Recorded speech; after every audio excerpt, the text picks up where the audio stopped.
Bom dia, Paula, para você, bom dia para todo mundo. Agora são 9h33, estamos ao vivo aqui de São Paulo.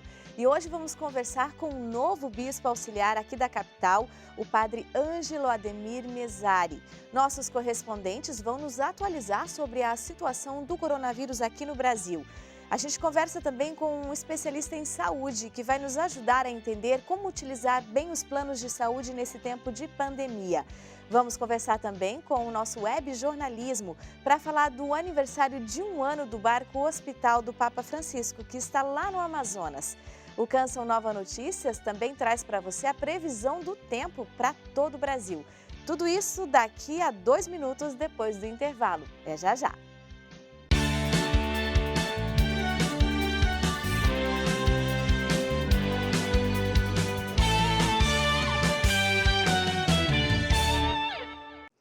Olá, e a gente começa essa edição falando da nova posição do Ministério da Saúde, que agora indica o tratamento precoce da Covid-19.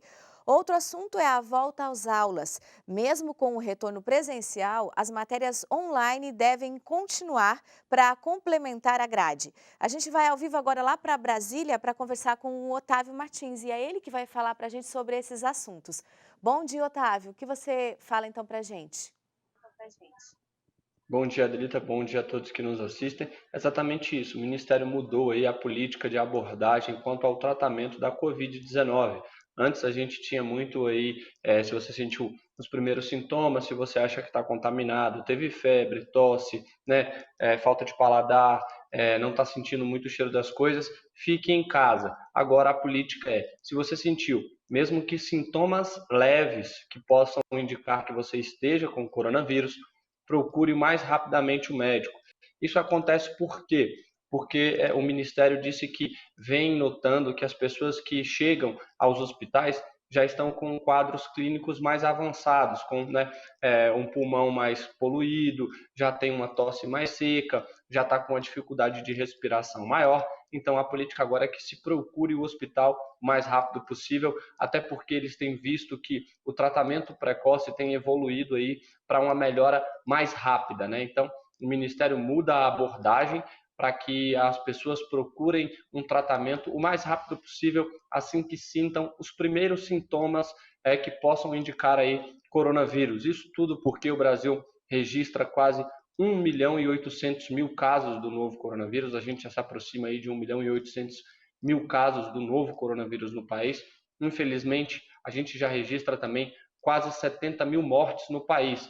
A gente também agora consegue alcançar marcas positivas quanto ao número de pessoas recuperadas. O país é o número 1 nesse quesito no mundo. Já são mais de 1 milhão de pessoas recuperadas do novo coronavírus. O coronavírus vem trazendo mudanças aí bastante significativas para todos os setores da sociedade. Um dos mais afetados é, sem dúvida, o da educação, né?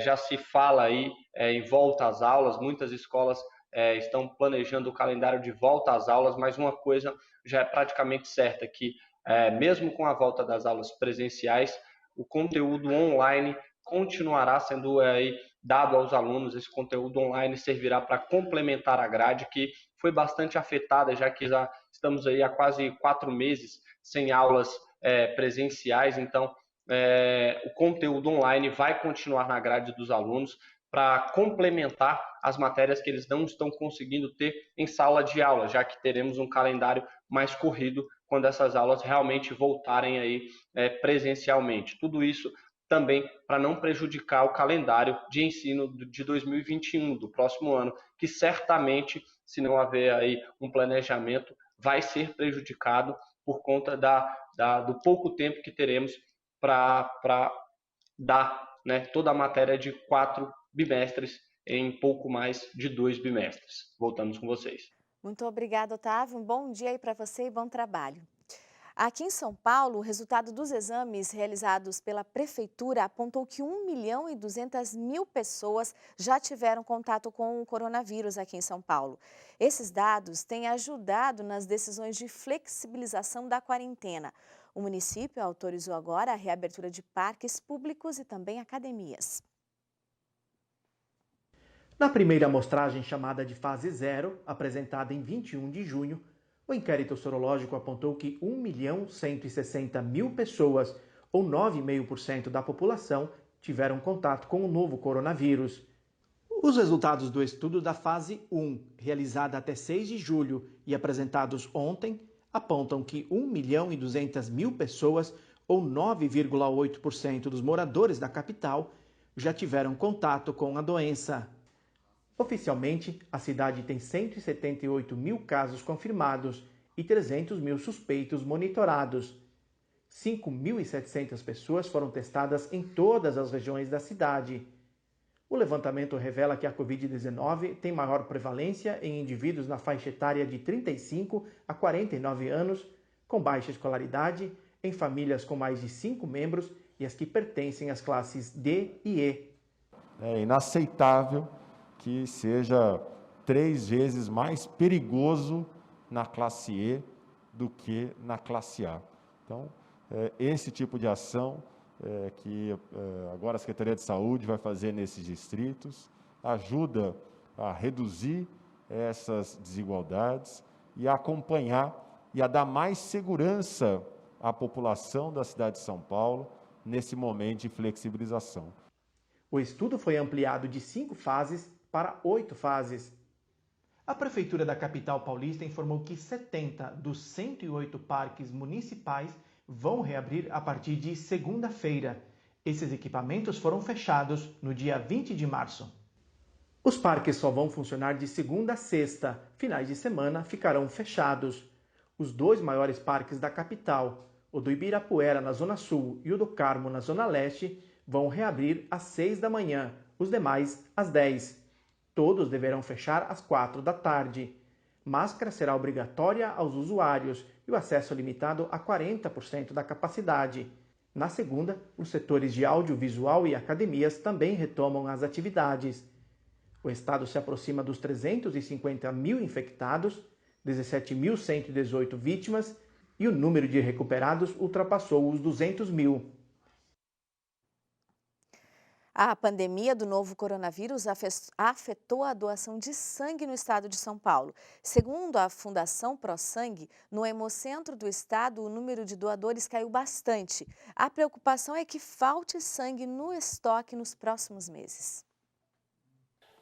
Em situações normais, os bancos de sangue têm cerca de 10.000 bolsas por ano. Com a pandemia, o estoque caiu 50%. De acordo com a Fundação ProSangue, esta é a maior queda já registrada na história da instituição. A redução afeta não só pacientes com a Covid-19, mas também pacientes com doenças crônicas que precisam de transfusão de sangue. A preocupação da Fundação ProSangue é que, com a retomada das cirurgias eletivas na rede de saúde, a situação fique ainda mais crítica. Para doar sangue é preciso observar alguns requisitos: estar em boas condições de saúde, ter entre 16 e 69 anos, desde que a primeira doação tenha sido feita até 60 anos, pesar no mínimo 50 quilos, estar descansado, estar bem alimentado e apresentar documento original com foto recente. O apelo da Fundação ProSangue é que as pessoas que estão aptas a doar não tenham medo de retornar aos bancos de sangue. Mais informações estão disponíveis em www.prosangue.sp.gov.br. André Cunha para o Canção Nova Notícias, edição da manhã. O Paraná tem agora 914 mortes e 37.000 casos da Covid-19. Hoje, o governo deve reavaliar se mantém as restrições do decreto do dia 1º e agora quem traz as informações é a Fabiana Sá. O Paraná atingiu a marca de 37.000 casos e 914 mortes pelo novo coronavírus. Curitiba concentra o maior número de vítimas. O total na capital chega a 8.844 casos e 226 mortes pela doença. Em relação ao decreto estadual de medidas mais restritivas, o governo do estado emitiu nesta quinta-feira uma nova resolução que prevê a permissão do serviço de delivery por parte de restaurantes e lanchonetes instalados em shoppings e galerias comerciais. Somente estão autorizados a entrar nestes estabelecimentos os funcionários ou responsáveis pelo serviço de entrega.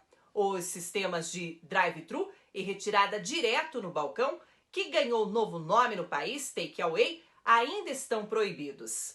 Também nesta quinta-feira, os primeiros protocolos de retorno das aulas começaram a ser avaliados pelo Comitê de Volta às Aulas. A proposta final deve ser aprovada pelas autoridades sanitárias da Secretaria da Saúde no dia 28.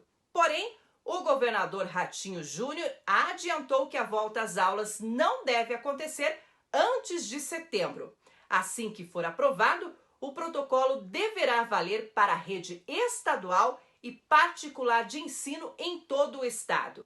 Lembrando que a expectativa para esta sexta-feira é a atualização dos boletins das secretarias de saúde sobre o panorama da doença no estado e na capital, em torno das medidas restritivas da bandeira laranja que entraram em vigor no último dia 1º em 7 regiões do Paraná e seguem até o dia 14 se não houver nenhuma alteração significativa no quadro da doença. De Curitiba, Fabiana Sá, para o Canção Nova Notícias. E a seguir, planos de saúde já podem fazer teste sorológico que identifica os anticorpos do coronavírus. E agora você fica com imagens ao vivo aqui da Vila Mariana, em São Paulo. A mínima hoje é de 10 graus e a máxima 24. Um dia ensolarado.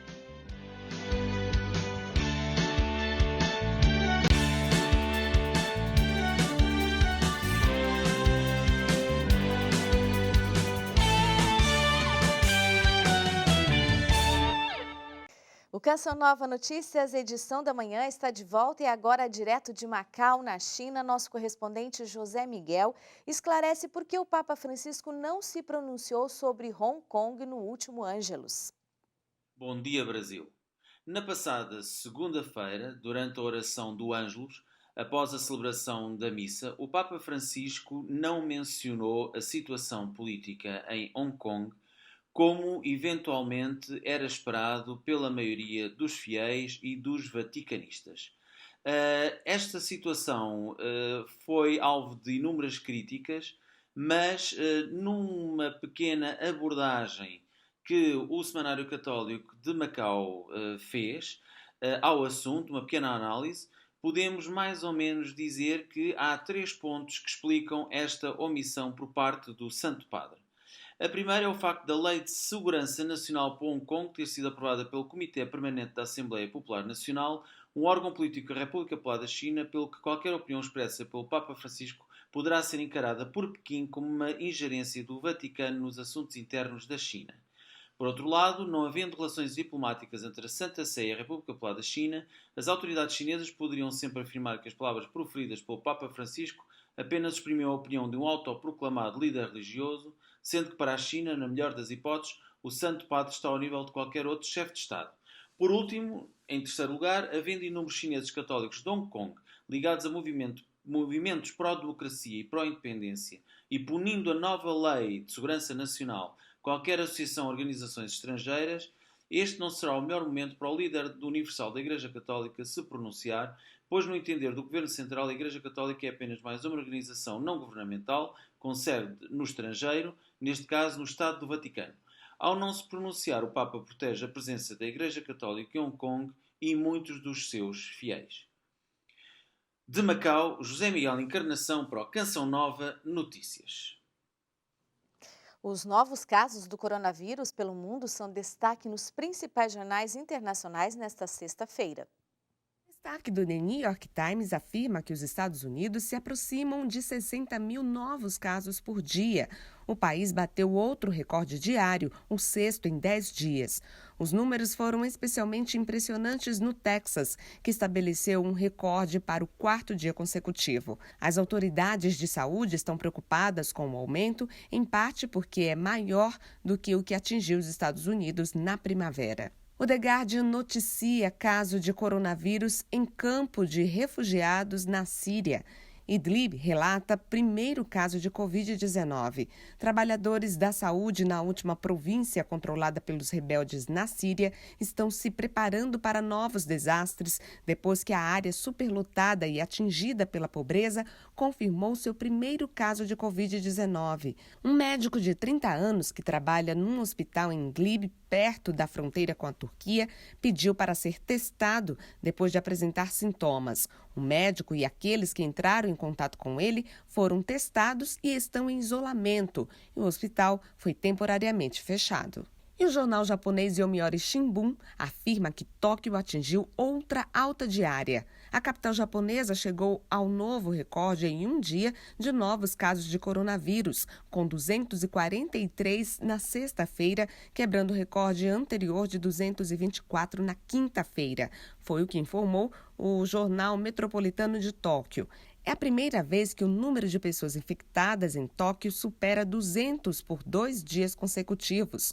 O número total de pessoas infectadas na capital agora é de 7.515. Desde março, no início da pandemia, o teste da Covid-19 foi incluído pela Agência Nacional de Saúde Suplementar nos procedimentos obrigatórios de cobertura dos planos de saúde. Na semana passada, a agência incluiu também o teste que identifica os anticorpos do vírus. Vamos entender melhor como isso está funcionando na prática.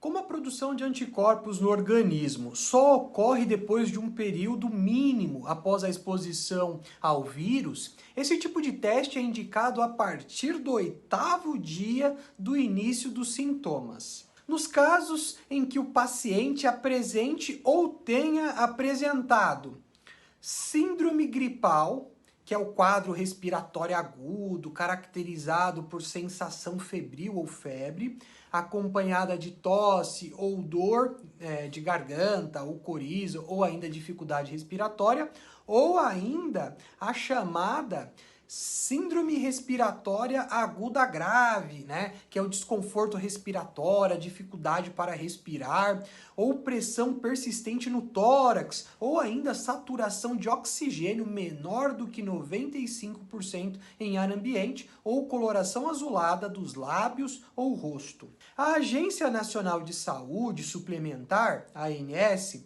incluiu na lista de coberturas obrigatórias dos planos de saúde esse teste sorológico para o novo coronavírus. Deste modo, o procedimento passa a ser de cobertura obrigatória para os planos de saúde nas segmentações ambulatorial, hospitalar, com ou sem obstetrícia, e os planos referência. E agora vamos para um breve intervalo e a seguir uma conversa com o novo bispo auxiliar da cidade de São Paulo.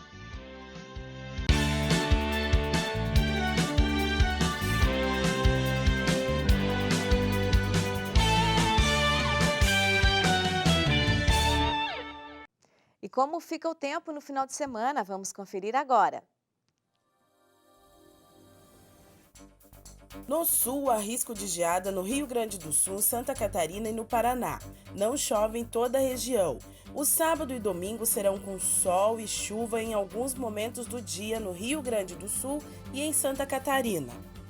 Chove no Espírito Santo no sábado, a previsão se repete. O dia será ensolarado todo o sudeste e no domingo o sol predomina. Pode ter névoa em Minas Gerais ao amanhecer. Uma massa de ar seco ganha força sobre o centro-oeste nesta sexta-feira. O final de semana será com umidade relativa do ar com níveis baixos nas horas mais quentes do dia e não chove em nenhuma área da região. Dia ensolarado do Acre até o Pará. Não chove nas demais áreas do norte.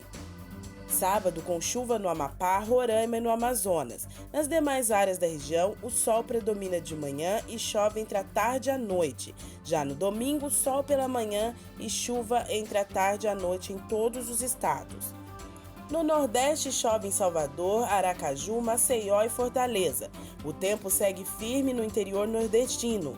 Sábado com nuvens e chuva na Bahia e no Rio Grande do Norte. O sol predomina nos demais locais do Nordeste. No domingo, a previsão se repete. O Papa Francisco nomeou essa semana o padre Ângelo Ademir Mezzari como bispo auxiliar da Arquidiocese de São Paulo. Religioso da Congregação dos Rogacionistas do Coração de Jesus, Padre Ângelo atualmente é pároco da paróquia Nossa Senhora das Graças, em Bauru. Também é nosso colega, pois também é jornalista. Nós temos agora a alegria de recebê-lo ao vivo aqui no Canção Nova Notícias.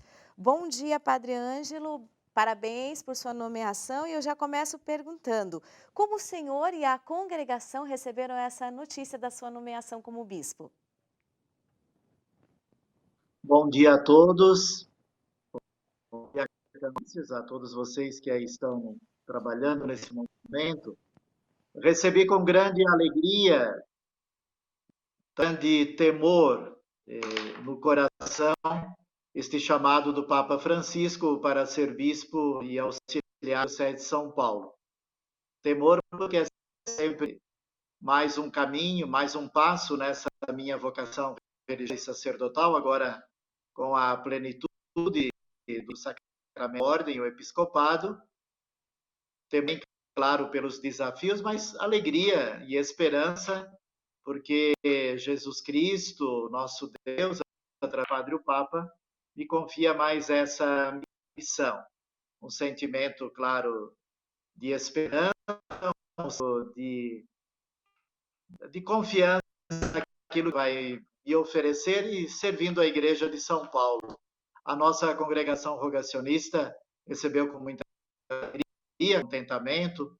Como eu fui superior geral da congregação, conheci praticamente toda a congregação, os congregados, e é uma grande alegria, uma grande dignidade para a congregação ter um dos seus filhos chamados para o episcopado.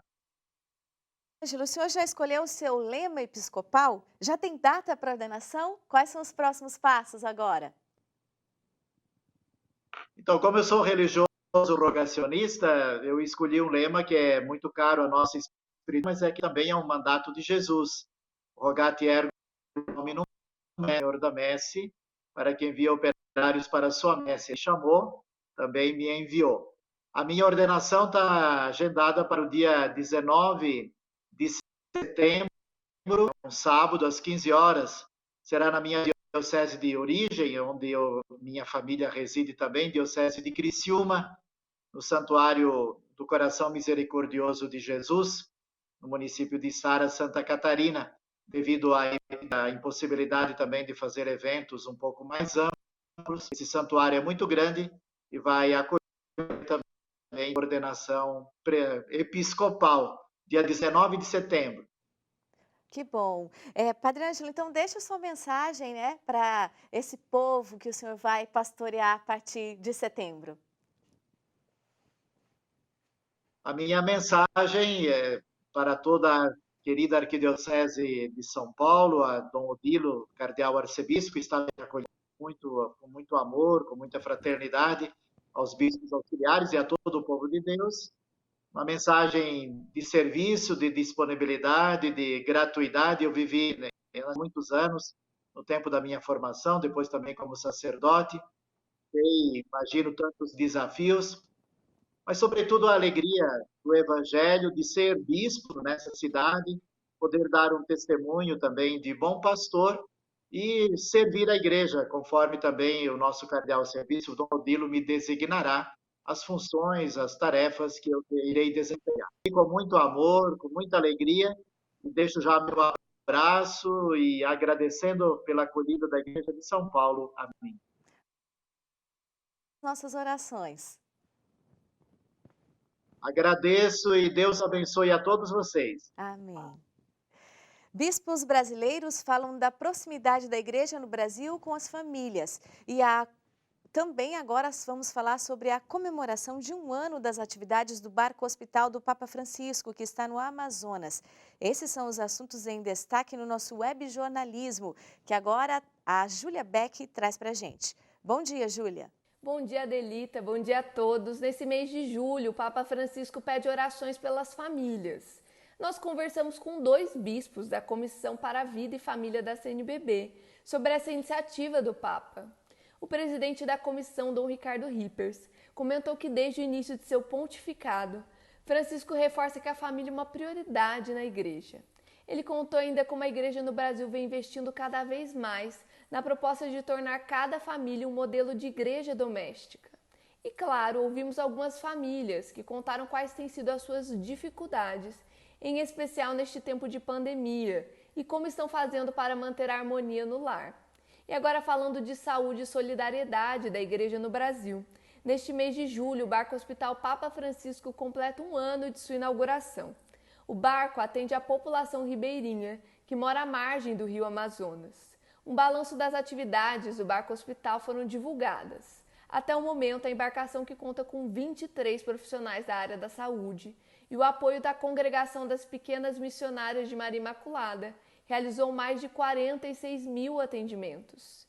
Em tempos de pandemia, o barco também presta atendimento clínico aos ribeirinhos que apresentam os sintomas da Covid-19, sendo um grande aliado na luta contra o vírus no Brasil. Gostou das informações? Então acesse o nosso site noticias.cançãonova.com e leia mais sobre estes e outros conteúdos. O Canção Nova Notícias, edição da manhã, fica por aqui. Um ótimo final de semana para você e sua família. E continue com a companhia da TV Canção Nova.